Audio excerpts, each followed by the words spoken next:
Welcome to this week's edition of Flashback Friday, your opportunity to get some good review by listening to episodes from the past that Jason has handpicked to help you today in the present and propel you into the future. Enjoy. This show is produced by the Hartman Media Company. For more information and links to all our great podcasts, visit hartmanmedia.com. Welcome to the Creating Wealth Show with Jason Hartman. You're about to learn a new slant on investing, some exciting techniques, and fresh new approaches to the world's most historically proven asset class that will enable you to create more wealth and freedom than you ever thought possible. Jason is a genuine self-made multimillionaire who's actually been there and done it. He's a successful investor, lender, developer, and entrepreneur who's owned properties in 11 states, had hundreds of tenants, and been involved in thousands of real estate transactions. This program will help you follow in Jason's footsteps on the road to your financial independence day. You really can do it. And now, here's your host, Jason Hartman, with the complete solution for real estate investors. Welcome to the Creating Wealth Show, listeners from 164 countries worldwide. Welcome to episode number 824. This is your intrepid. What exactly does that mean, intrepid? Yeah, well, I don't know. Am I intrepid? This is your host, Jason Hartman, and thank you so much for joining me here today. I just got back from another brunch over at Tony Hsieh's house. Yeah, Tony Hsieh, the founder and CEO of Zappos. He has these interesting Sunday brunches at his very unassuming trailer park here in Las Vegas. And he does them every Sunday. Really a very generous guy to host everybody there. And, you know, it's an interesting crowd, to say the least. Tony Hsieh is definitely a hipster.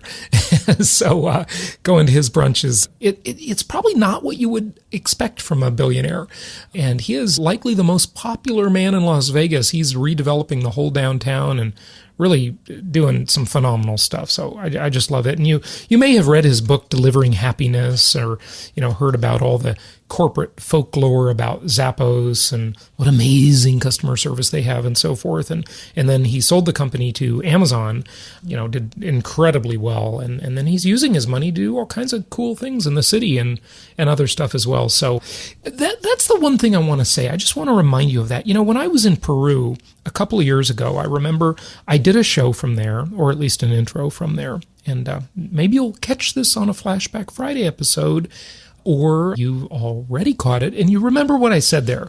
Because the group I was with in Peru, one of the hotels they put us up in was so beautiful. I mean, it was spectacular. And a couple of us were just so impressed, and we went down to the front desk and found out that, like, you know, and of course hotel room prices are all over the board. I know you all know that. Never pay the rack rate for a hotel. You can always negotiate a hotel price. But, you know, that hotel was so gorgeous. And like in the closet, you know, they had 4 bathrobes, 2 women's bathrobes, 2 men's bathrobes, you know, so you could take your pick of different styles. And I mean, it was phenomenal. This is a phenomenal hotel. And I have stayed in some gorgeous hotels over the years. But this one was phenomenal. And it just came to mind. And what I said when I was recording the show that day is, take care of this money thing. Take care of this money thing. It's a thing, right? It's a thing in all of our lives. And we've just got to take care of it. And look, I grew up poor. I did not have money at all. And, you know, money isn't everything, as the old saying goes. We've all heard it, but it is something. It is definitely something. And you would have to be completely immature and jealous and green with envy, as the saying goes, to deny that money isn't something. It is something. It matters. It matters in our world. It matters to capitalism, to freedom, to being able to do good in the world. And I just kind of thought of that again today because I was looking at all the stuff Tony Hsieh's doing, and it's just really phenomenal. And also, I am going to be talking to you in the upcoming weeks from Europe. Yeah, I'm going on another trip to Europe. And, you know, speaking of that money thing again, it is, I mean, look, I like getting a good value better than anybody, okay? And, you know, I got a very good deal on my airfare. I can't believe how cheap it was, really. And then I upgraded, my class a little bit there. But I don't like to waste money either, right? But, and I'm thinking about my first trip to Europe as an adult, right? When I rented a car, drove around with a friend, and, how a couple of different trips to Europe just really, or anywhere in the world for that matter, I've been to 80 countries now, how I just always try to economize and stuff like that. And, I'm thinking, isn't it just so freeing not to have to think too terribly much about money, right? Hey, look at even billionaires, and I know a few billionaires, and many decamillionaires and centimillionaires, a couple of those too. Deca means more than 10 million, and centa means, like 100, right? More than 100 million. So, even they like getting a good value. They don't like just wasting their money, especially if they didn't come from money. Then they appreciate it more because they remember how their life used to be, usually. And that's one of the good things. But it's really just it's much more efficient for you to live in such a way where you don't stress about money. So take care of this money thing. That's the first thing I want to say on this episode today. And we're going to talk to a client of ours, a client case study, Ani Wee, who will be with us in a moment here.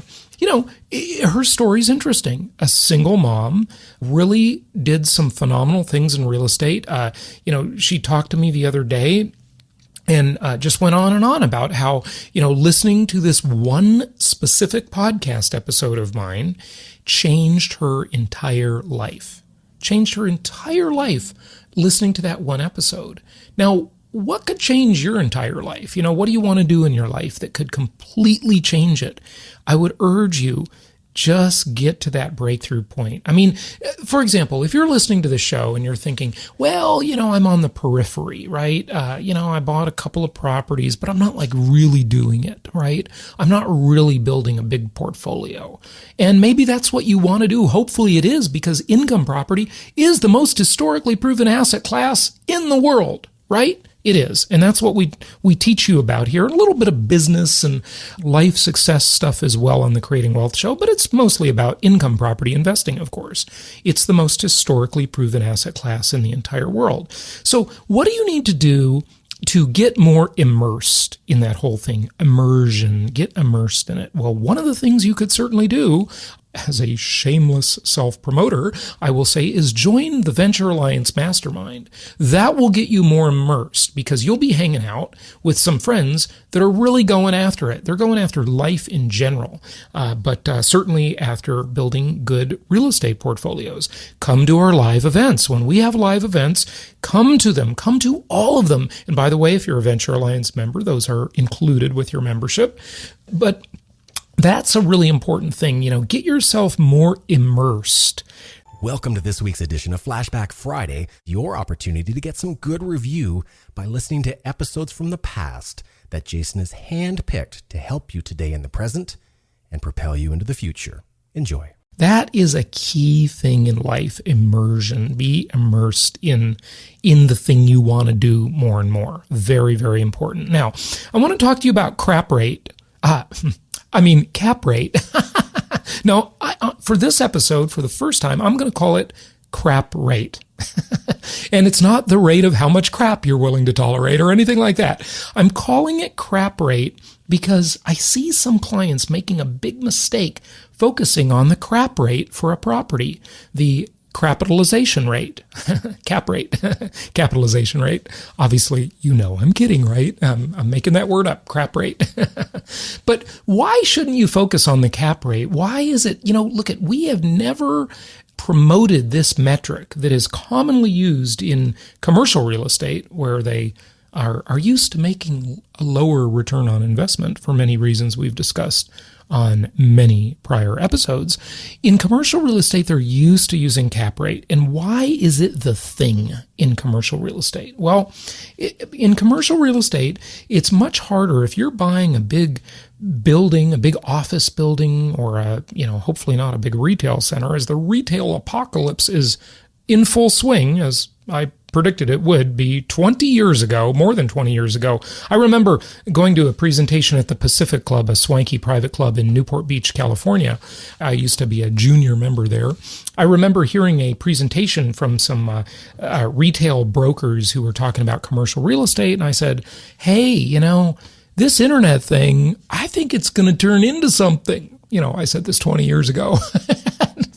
Before anybody really knew what the extent of that would be, obviously, right? But I said, don't you see this putting downward pressure on shopping in the physical world? And they said, well, one guy, I got him to kind of come around. He was an old timer, made a ton of money and, in retail properties. And I got him to kind of come around and see my point of view on that. And I'll bet you nowadays he really sees my point of views 20 years later, because the retail apocalypse is upon us. And we're going to talk a little more about that and what it means to our tenants. Our tenants need to have jobs to rent our properties. Well, actually, they don't really need to have jobs because they could be on the dole and have Section 8 government handouts, but that's another type of investing. So not necessarily good or bad, by the way. A lot of people do very well in Section 8, and some people hate it. I find that there's not much middle ground there, as I've talked about before. But back to the crap rate, because that is where we were going, at the risk of being on a tangent here before we get to our client case study interview. The crap rate is not that meaningful. Why? You know what I'm going to say, right? You know what I'm going to say. Because it doesn't include a couple of very important things. It doesn't consider appreciation, and it doesn't consider leverage. And see, in commercial real estate, typically, of course, by the way, I wanted to make a disclaimer. Everything I ever say on this show, ever, there is an exception. There's always an exception. No rules or laws apply universally, including this one. Including this one does not apply universally. Even the universal law is not universal. And so typically commercial real estate does not appreciate as well as the good old humble single family home. Talked about that, analyzed it, many other episodes. Not going to go into it here. So that's one thing. The other thing is the financing is not as good on commercial real estate as it is on residential real estate investments. So if you're using crap rate and you're comparing it to, say, buying a Walgreens on a triple net lease, buying the property a Walgreens leases from you, or an office building or something like that, that would not be an accurate comparison. Crap rate is not a very good metric for the residential real estate investor. What you should look at is the overall return on investment. So when you go to jasonhartman.com/properties, and you look in our properties section, and you look at the overall return on investment, that is the key metric. That is the proper number to look at. Now, if you want to look at something close to crap rate, okay, look at the cash on cash return if you want, okay? But, I'm telling you, again, you can't compare that to other investments because it doesn't give you enough information. It's not multidimensional enough. Now, even the overall return on investment does not include a couple of things. It doesn't include my trademark mouthful phrase that you can't say 10 times fast, even if you try really hard. In fact, maybe we should have a contest. Who can say this 10 times fast and you'll win a prize? Inflation-induced debt destruction, inflation-induced debt destruction, inflation-induced debt destruction, blah, blah, blah. Okay, so that's the metric that, of course, cap rate doesn't include, but even the overall return on investment doesn't include inflation-induced debt destruction, the hidden wealth creator in real estate investments. Additionally, what else doesn't include? Well, none of the returns on any of our pro formas look at the overall lifetime value of your property portfolio when you get the advantage, the huge advantage, by the way, of the 1031 tax-deferred exchange. When you rebalance your portfolios, when you do the 2-for-1 or the 3-for-1 rebalancing of your portfolio, and you take advantage of the 1031 tax-deferred exchange, so you get to reinvest all of that capital without paying tax. You sell your business, you sell stocks, you sell bonds, you sell that mutual fund. You're going to pay tax. You got to pay the government before you get to reinvest the money. with income property under the 1031 tax-deferred exchange, you can reinvest the whole thing. That is beautiful. Not your post-tax dollars. You get to reinvest your pre-tax dollars. Phenomenal, phenomenal deal. None of it includes that. So if you're going around and you're comparing even the overall return on investment, which looking at jasonhartman.com in the properties page, typically you're going to see overall return on investments. And of course, this is a pro forma. Of course, it's a projection. Look, just assume it's not going to work out as well as projected. Okay. It might be better. I mean, it happens better many times. In fact, the client case study we've got coming up, you're going to hear a story that's way better than what's on our pro forma. Okay. When you hear Ani Wee talk in a few minutes here. Okay. But just assume it's not going to be as good as that. Cut it in half if you want, and take that projected 35% return and cut it in half, 17.5%. But just know that even the 17.5%, which is phenomenal, it's truly amazing. And those of you new listeners who don't believe anything I say and think I have no credibility and think I'm crazy and I'm, the hokey broker that's about to go to jail, right? Because you don't know how to calculate return on investment yet because you haven't listened to me teach you that. And by the way, you should go to jasonhartman.com and on the front page, watch that free video we have, because that really leads you through reading the pro forma and understanding the numbers. In 27 minutes for free, you can learn to be a great deal analyzer, okay? A great deal analyzer, and that's a critical component. But yeah, even the overall return on investment does not include the benefit of inflation-induced debt destruction, which is huge. You know that from those of you who've been to my Creating Wealth seminar or my JHU, Jason Hartman University live seminar, or have listened to the show and heard me talk about that. You know that's very significant. It also does not include the tax benefit of the 1031 tax-deferred exchange, which plays out over time. Even internal rate of return, IRR, the holy grail of metrics, does not include that. Either of those things. Okay? So there you go. All right. Hey, without further ado, because I risk already this intro is getting very long and I have a whole nother part of this show for you. Our interview, a client case study with Ani Wee. So let's listen to Ani and hear her story. It's a great story. And she is one of our clients from Alaska. How unique is that? So here is Ani.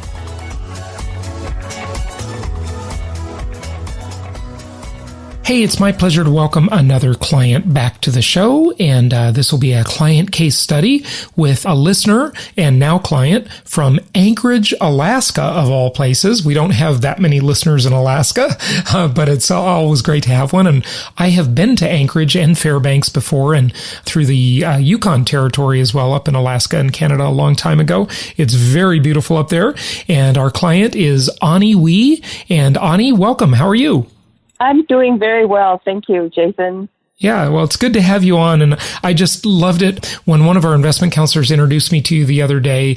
It was so great to hear your story. And I just always love to hear someone tell me I changed their life. And that's always great, hopefully for the better. And I think so in your case, it sounds like. But give us a little bit of your background. First of all, what do you do for a living? Yeah, I work for the federal government as an auditor.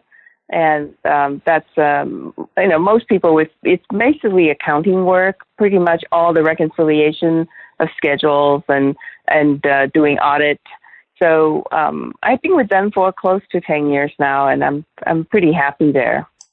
Good stuff. Did you grow up in Alaska? No. I grew up I'm from Taiwan, the Republic of China. I relocated to America when I was 16. I went to a boarding school in Michigan, and then I just settled down and went to college in a different state, and then I moved to Alaska actually for the job. Mm-hmm. Okay, so I was going to ask you, how did you end up in Anchorage, Alaska? That's sort of an out-of-the-way place. Give us a little insight before we talk about your real estate investing story, because I think a lot of the listeners will be interested. Not a lot of people go to Alaska. I have been, and I feel very fortunate to have been there. And, I did an inside passage cruise from Vancouver on the way there, and then on the way back, did some backcountry stuff. And I remember going to, was it Denali Park, I think? And and seeing all of that, and it's just gorgeous up there, obviously. But hey, I was there. Actually, I got to tell you something funny. I have a picture. I got to find this picture. It would be great for a Facebook Flashback Friday or Throwback Thursday of me standing on the Alaskan pipeline at midnight, and it's as bright as day. Because I was there on the longest day of the year, the summer solstice, June 21st. And, it really messes up the sleeping patterns. I remember we were in that famous fish restaurant you have there, Simon and Seifert's, I believe it's called. That's when I really loved Alaskan halibut and discovered it. And I thought it was about 6:00, and I looked at my watch and it was 10 p.m. Yeah, that's a challenge for me, because a lot of time I really have to have a military clock here. Otherwise, I have a hard time remembering whether that's 2:00 in the morning or 2:00 in the afternoon. And because the light is, in the summertime, it's all 24 hours available, much more so in Barrow, Alaska, which is the northernmost town here in America, rather than Anchorage. Anchorage is a little south, and it's a little easier in terms of daylight to recognize what time it is. But when I lived for many years in Barrow, Alaska, and that was a challenge for me to try to figure out what time is exactly the time, AM or PM. So you lived way up there. Wow, that's just amazing. And so do a lot of people use the military clock, the 24-hour clock up there? A lot of people do, because it's easier to know, like 2:00 in the military time would be 14 hours. So it's just easier to recognize, because you no longer can trust your sense of time from the 24-hour darkness a lot of places. Yes. And so, yeah, it's just a lot easier. Mm-hmm. Yeah, absolutely. You cut out for just a moment, but I think people got the message. It's very hard to recognize time with that. So, I mean, you work for the government. You're an auditor. Tell us a little bit about your real estate story. I guess, how did you happen to come across my podcast a few years back? In 2008, I was going through a personal divorce. At the same time, the market crashed. So I had a lot of questions about the economy at large. And so I was looking for answers with the alternative media. I went into Terry's website and podcast. I started to listen to him, and pretty soon I remember he did an interview with you, and it resonated with me, and because I was listening to a lot of messages given to me by people who are more of a gold and silver investment, and a lot of people were telling me that, in terms of the global economic crash, real estate will be a liability more than an asset. So a lot of people were advising me to purchase heavy metals, such as gold and silver. Precious metals. Yeah, right. Metals, and the interesting thing about all those precious metals people, Ani, they have the right premise and their arguments are correct. They just don't have the right conclusion. I've been very, as you know from listening to the show, I've always been very fascinated with them, but they don't give the whole picture. Yes, I definitely resonated with your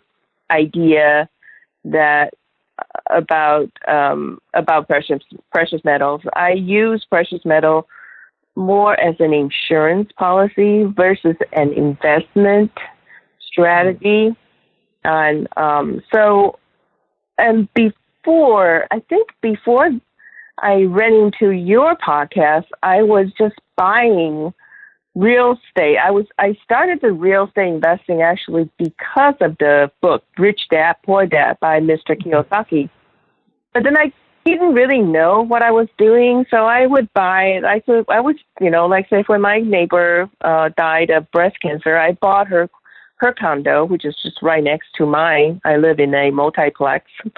And I just went and paid cash for it. I just didn't really think about leveraging or anything, because in my world, where I came from, people tend to pay for things in cash, and if they don't have the money, they just don't buy. So it was very strange to hear you talk about leverage, because it was the antithesis of how I was brought up, But then I keep listening. I said, well, please keep an open mind, because it is true, using leverage, you can buy more. So I made some silly investment, just, buying condos and whatnot here in Anchorage, Alaska. But, and they're not as lucrative an investment now, looking back after having heard your podcast for several years. I look at my old investment, real estate investment, I realize they're really not generating very good, income for me. But then in the meantime, fortunately, during that period of time, I just happened to live in an area where we have a lot of military personnel wanting to move out of base. So despite the fact condo investing wasn't the greatest investment I can think of, but it wasn't the worst investment either, such as, putting your money in a CD account. So I ended up breaking even. I later sold the condo and then moved the investment to Florida instead. So I first started purchasing property from you, I think, after hearing your podcast for several years in 2013. That's when I decided to purchase a property from your network. Mm-hmm. Yeah. And so the first property you bought through us, I believe, was a duplex, right? Yeah, it was. You interviewed this gentleman named Jack, and I mean, I heard many interviews before, and I don't really know why. I just really liked that interview. And so I went to your website, and then I noticed there is a duplex. I said, oh, multifamily, because most of the properties on your on your website is single family. Single family. Yeah, so that was the first time I saw duplex, and it was 208. It looks, kind of new, and so I started doing some research around the area, and I discovered an issue with Chinese drywall. So I called up Sarah, and then she gave me the name of Jack. So I contacted him, and I discussed about this duplex. So I purchased it from Jack Lee for $78,000. At the time, I didn't really have the money because my money were all tied into these condos. I bought a couple, investment condos. Plus, I live in a condo myself. And most Alaskan, a lot of Alaskan like condos is because it's really hard to do maintenance. Oh, due to I believe it. Yeah. Yeah, the extreme weather. In the Alaskan winter, it's very difficult. Yes. Yeah, and then on top of that, there's, and then the problem with the condo is always the condo due, which is pretty hefty, maybe about $300-400 a month. So, but at the time, that's what I did. So I talked to Jack. I said, he, I think originally was listed for $80,000, and I said if I pay cash, he agreed to take $78,000. So I just went to the bank, and for the first time, got a line of equity, what I call a line of equity loan against my condo. I didn't have a mortgage because I always paid for cash.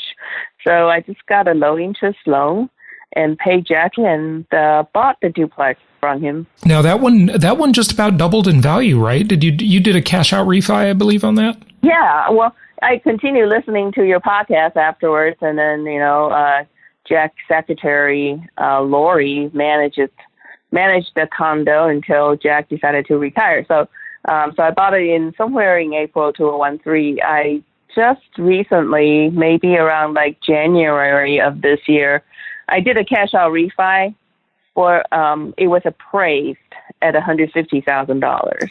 And you bought it for how much did you say? $89,000, $78,000? $78,000. Wow. So yeah, that's fantastic. Congratulations. It doubled in value. And you bought a bunch more of them, right? Didn't you buy several? Yes, I did. And the reason why I did a cash out refi is because the rent has also gone up. Mm-hmm. I would have sold it if the rent stayed at $500 per side each month. But the rent had gone even, $850 per side each month from $500 So it was not really a good idea to sell, even though I was getting a lot of offers. People writing me postcards or letters wanting to buy. Yeah. By the way, folks, if you don't have investment properties yet, if you haven't started your investment career yet, you're going to start getting, and it's such a great feeling, isn't it? To every month on all of my properties, I get constant postcards and letters from people saying they want to buy my property. And I just know that I am controlling the world's most valuable commodity, income property, and the whole world beats a path to your door. There's such a limited supply of it. It's just a wonderful position to be in, to be the seller. You're in the driver's seat when you're the seller and, or the owner, I should say. Hopefully you're not selling them, but, occasionally we do sell, and when we rebalance our portfolios. But, isn't that a great feeling though? Yeah, it was. I never gotten any postcard for my Alaskan condos, But I was starting getting postcards for this particular duplex, many postcards, and I decided not to sell. And then I just continue rent them, just rent it out. And I used the proceed of the money to purchase, I think, one more property. A single-family home for $10,000 in Fort Myers this time. The duplex that was sold to me by Jack back in 2013 was located in a suburb of Fort Myers, Florida, called the Lehigh Acres. So I bought I didn't really leverage either. I just put them cash down, just make the transaction faster, and but I was very surprised by the appraisal record of $150,000, and then later on I attribute to the fact that Fort Myers area has the number one job growth, or number two, it's one of the at least top 10 in the nation for job growth and population influx. So. I'll tell you though, if you talk to any of our clients that bought properties back in, and I love how you say the numbers, you always go 2008 instead of 2008, but any of our clients that bought, anywhere in the last 7 years, I mean, they have just cleaned up. It's incredible, the kind of appreciation they've had. And that leads to the next issue. Generally, as you know from listening to the podcast, and as all our listeners know, we believe in buy and hold investing. Why would you sell an asset that produces 20, 25, 30, 35%, or even, 40, 45% return on investment every year, right? That'd be crazy, when you look at the overall return, because it's a multi-dimensional asset class. And, if you want to look at those, go to jasonhartman.com, click on properties, and look at the actual performas if you're not familiar with how we calculate all that. But we generally believe in buy and hold, but occasionally the properties appreciate so much. And, that's a great problem to have. Okay. It's a great problem to have, that you really do need to rebalance your portfolio, because the rents, the income never keeps up with the appreciation. It's always out of sync a little bit. And so I would ask you, and this is an interesting part of our case study for the listeners today, that your property, you bought it for the first one that we're talking about here, the first one you bought through us, you bought it for $79,000 and it appreciated to $150,000. Now, what is the rent on that? And do you remember what the rent was when you bought it and what it is now, for example? Like, give us a comparison there. Yes. When I bought it in 2013 from Jack, it was $500 on each side, so it will be $1,000. $1,000 total. Okay. So a little better than 1% rent to value ratio when you acquired it at acquisition. Yes. Okay. Yes. And now it's $850. So I'm getting $1,700 a month. Wow. That's fantastic. Those rents have gone up very, very nicely. And you know what? You don't need to sell that property. Don't feel you need to do that at all, because you're still getting better than 1% rent to value. I would even almost question, I wonder if it's worth more than the appraisal you got. Maybe it's really worth 160, 170, 180. According to the appraisal report, because they use different methods to come up with their figure, according to the appraisal report, they said if they use the rent method, it would be appraised at maybe around $168,000 to $170,000.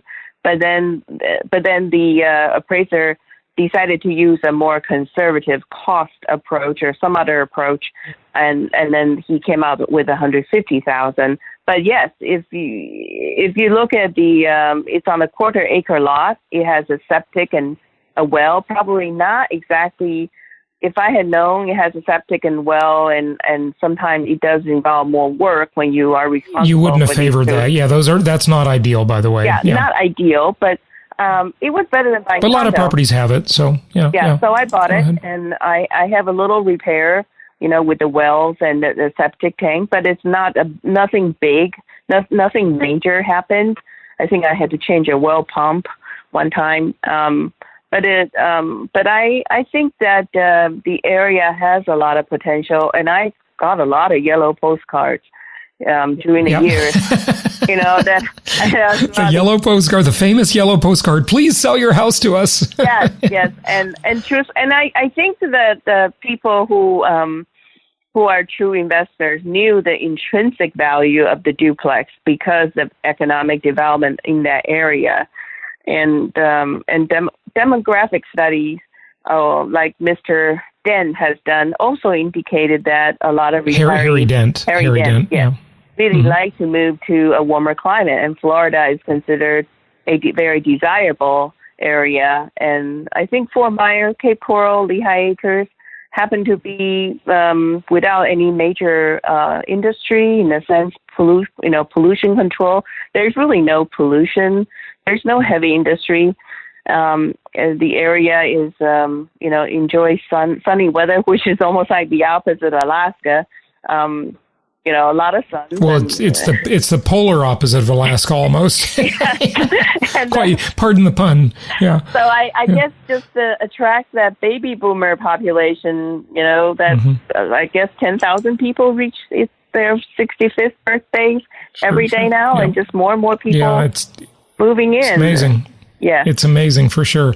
Okay, so I want to make sure I mention a couple things so the listeners get some more education out of this. You talked about the appraisal, and, I've talked about this in the past, but just for everybody, there's 3 basic methods of appraisal.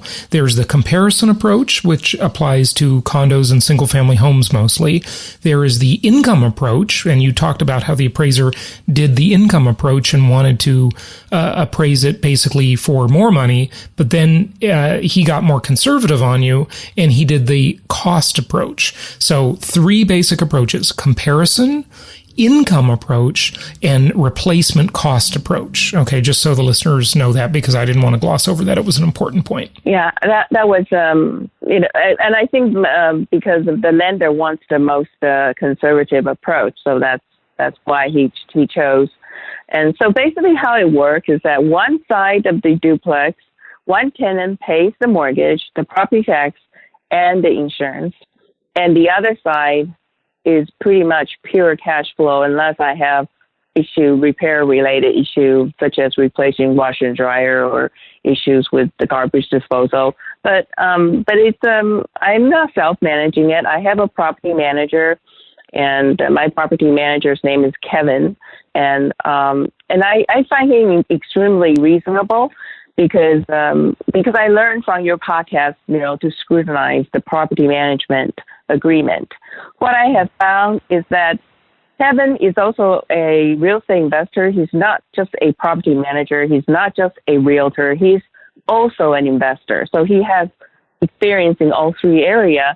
So he immediately agreed with me that the late fee should be split 50-50. So a lot of time when you look at a property agreement, they want to keep the late fees. We've talked about that before, and I don't like that. Yeah. Folks, one of the things I want to tell you is that don't be afraid to push back a little bit on property management issues. You can negotiate, read that contract. Don't give them too much latitude on discretionary repair items, because there's just a funny thing about life that when you give them a lot of latitude, they tend to take it. So, and we've talked about that many times in past episodes. You got to be in control of your property management experience. Okay. So very important, very important. And the second thing I like about him him is that he doesn't charge me the markup fee for repair. So those are the two things. And in exchange for that, I agree to make payments on all the repair directly to the vendor.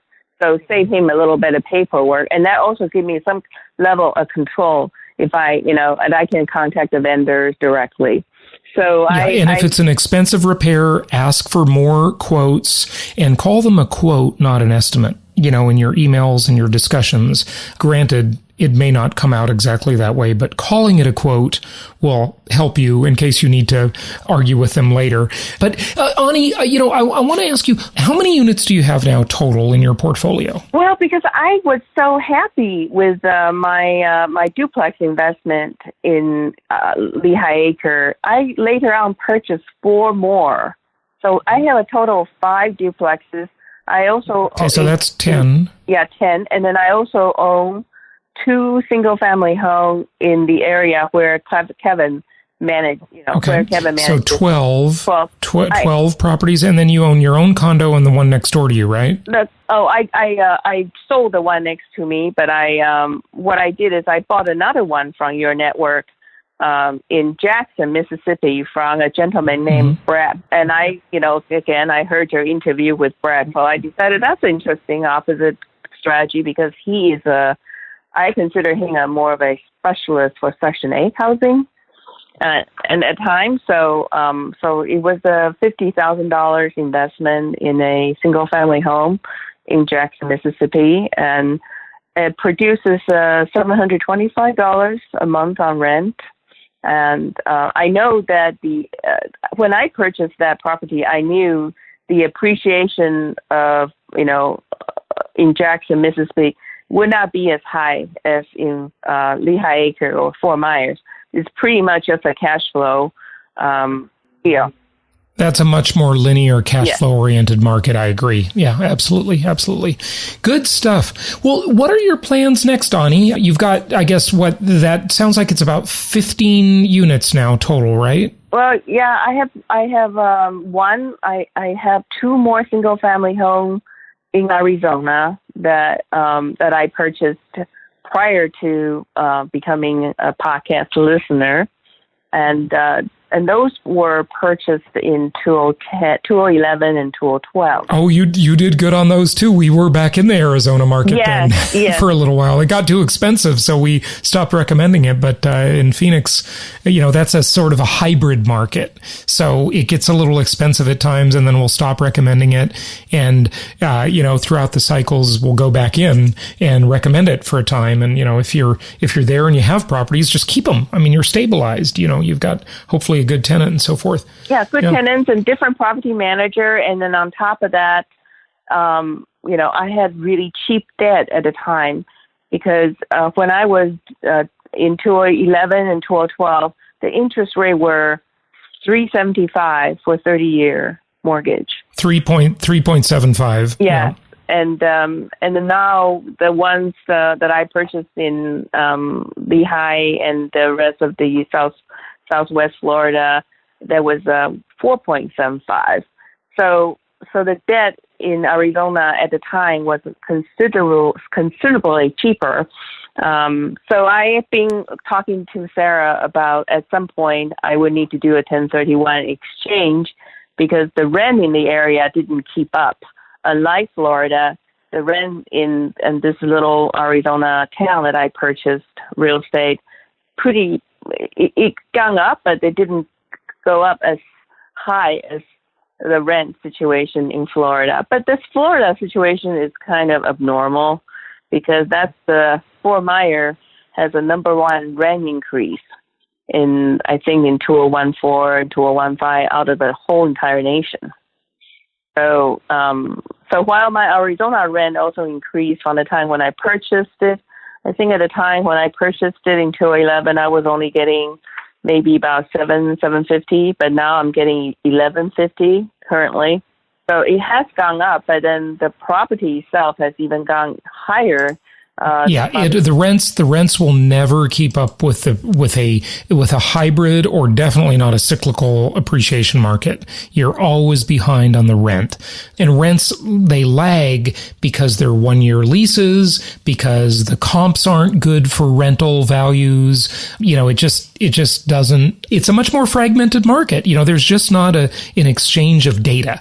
When it comes to sales prices, there is a true exchange of data in the multiple listing service and at the county recorder's office, but that's not true on rents. And that can work for and against you as an investor. And, we've talked about that on past episodes. Ani, we've got to wrap up though, but, I just wanted to ask you kind of in conclusion, any thoughts you have for investors, anything you want to share with them before we wrap it up?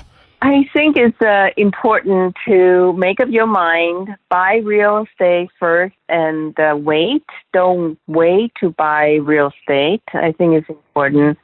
And then also I would consider duplex investing, side-by-side duplex, because even if you lose a renter, you still have another renter paying the mortgages and property tax and insurance. That will make it a lot easier for you to hold the property. And another thing I realized with my single family. Let me just comment on that for a moment, Ani, if I can. And I don't mean to totally disagree with you there or anything. I think the plexes are okay, but I'll tell you something. You always get a better quality tenant in a single family home. And the single family homes generally, although listen to your story, which is a great story, they generally appreciate better than the plexes. And, we've sold lots of duplexes, triplexes, and fourplexes, and then some big apartment complexes from time to time too. You can do that same diversification with 2 single family homes, right? So I just don't want people to totally go overboard on that idea. I've heard that argument a lot. There's a lot of people out there that sell fourplexes and develop them and say, well, if one's vacant, you only have 25% vacancy. If you have a single family home and it's vacant, you have 100% vacancy. Yes, you're right. I get that. But, you can have 4 single family homes. Okay. So, yes. Yeah, And what I have found is that with my single family home, even though I may have $400 or $500 a month on cash flow, but when a tenant move out, pretty much all the cash flow will put into, updating the paint, the carpet, a lot of update. So, and I think you should, and with the multiplex, I think you should be very selective. Personally, I don't like triplex or fullplex because I think too many renters can gang up on the property manager. They do gang up on you. That's the other thing I meant to say. Even in duplexes, they'll do that. They do. When those people get together and talk, things can become difficult for you. Yeah, it's true. And so you have to be very selective. I don't like the up and down kind of duplex. I only buy side by side because it gives a little more sense of independence. And so I think you need both. I think you do need, duplex and single family home. One should have a pretty good mixture. But, you got to start somewhere, right? And we're all about diversification. So, totally hear you there. Yeah, good stuff. Start with the single family home and then just kind of, use that as an example to learn, as a good starting point. Because truthfully, I don't think I would have learned as much about real estate investing if I didn't buy it and then start making mistakes. But I would say pretty much all the silly mistakes I have made, my tenant basically paid for them. So, right. Isn't that great? I love that comment, Ani. That's a great comment. Yeah. All the silly mistakes you made, your tenants basically paid for them for you. Isn't that beautiful? We outsource our mistakes and our debt to other people called tenants. Love it. Yeah, and then you learn, and then you make a better decision. By the time when I moved to 2013 outside, when I started purchasing real estate outside Alaska, I already made a lot of mistakes that I tenant pay for. Mm-hmm. So when I look at something, I would be able to see why that's a better investment than the one I made before. But if you don't have any investment, real estate investment, you would not have the opportunity to learn to make mistakes, learn from it. And then you would not be able to tell which which one is a better investment. I think you just have to get it started somewhere, and with the help of your investment counselor, and then just keep moving forward. Very good advice. Ani from Anchorage, Alaska, thank you so much for joining us today and sharing your client case study with our listeners. And I'm sure everybody learned a lot from you. So thank you. Listeners out there, if you're a client of ours and you want to come on the show, reach out to us and let us know. We always love to hear these case study stories. So Ani, thank you very much for sharing. Thank you. Bye-bye. Thank you so much for listening. Please be sure to subscribe so that you don't miss any episodes. Be sure to check out the show's specific website and our general website, hartmanmedia.com, for appropriate disclaimers and terms of service. Remember that guest opinions are their own, and if you require specific legal or tax advice or advice in any other specialized area, please consult an appropriate professional. And we also very much appreciate you reviewing the show. Please go to iTunes or Stitcher Radio or whatever platform you're using and write a review for the show. We would very much appreciate that. And be sure to make it official and subscribe so you do not miss any episodes. We look forward to seeing you on the next episode.